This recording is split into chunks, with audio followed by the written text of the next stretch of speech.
దేశంలోనే రిచెస్ట్ సీఎంగా చంద్రబాబు ఆస్తుల విలువ 930 కోట్లకు పైగాని ఏడీఆర్ నివేదికలు వెల్లడించింది.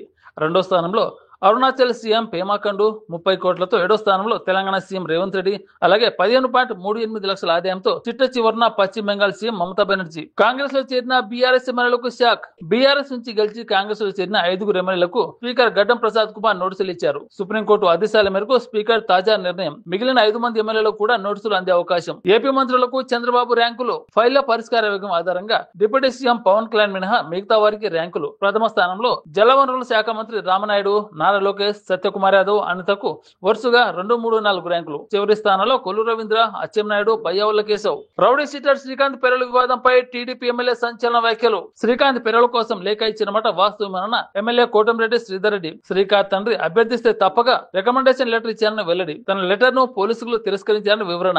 నేతల విగ్రహాల పట్ల దుశ్చర్యలకు పాల్పడితే కఠిన చర్యలు. సీఎం చంద్రబాబు. కాయకలూరులో మోహన్ రంగ విగ్రహాన్ని అవమానపరిచిన దుండగులు వంగవీటి మోహన్ రంగ విగ్రహం పట్ల దుశ్చర్యను ఖండించిన సీఎం చంద్రబాబు. అభిమానుల మనోభావాలు దెబ్బతినేలా శాంతి భద్రతలకు విఘాతం కలిగించే వారిపై కఠినంగా వివరించాలని పోలీసులకు ఆదేశం.